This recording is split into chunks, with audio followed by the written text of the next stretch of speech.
You have autism and ADHD. Have you ever said something and then it gets completely misinterpreted by your manager or coworkers? Like you're speaking two completely different languages. So you say, "Can you clarify this?" But they hear you need handholding, or you're challenging their opinion and you're challenging their thoughts. You say, "Oh, what's my priority in this? What should I tackle first?" And they hear you can't prioritize your time. Maybe you double check just to make sure you're doing this right. I want to make sure it's right. I want to make sure this is what you expected. And they hear that you're not confident and you're not ready to take on this challenge. This disconnect happens all the time at work between the autistic ADHD community and its coworkers and bosses. You take things little and direct, they tend to take it for something else that it's not meant to be. It's like you're not speaking the same language. It's like you are completely from different planets. Meanwhile, most workplaces run on suggestion or interference or vague, barely interpreted instructions. So, how do you win? Why do people misinterpret you? Managers are used to people beating around the bush.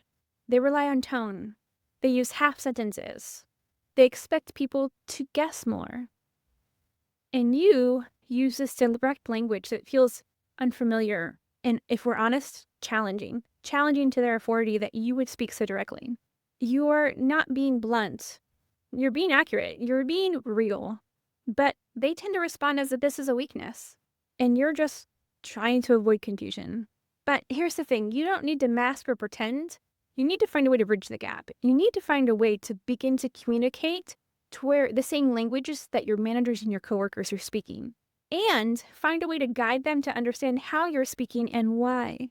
So try this. To make sure that I deliver exactly what you're looking for, can you clarify blank? I know. To you, it sounds so familiar to, can you clarify this? I get it, but it's not. You're saying why you want it, right? You can even go further and say, I heard that you expect me to do A, B, and C, and A is a top priority. Is that the same thing that you're understanding? Cool. Just want to be on the same page. Or maybe you can say, so I prioritize this correctly. What is the deadline on this? When do you expect to have it by? This frames your clarification as a performance tool, not as a challenge. Right? And it's really important because I think a lot of times our directness is taken as a challenge by our coworkers and managers, and it's not meant that way most of the time. It's meant to further our understanding. If you want more information on how to fill this communication gap and actually learn to speak the same language as your coworkers, come check us out. We have a community just for you.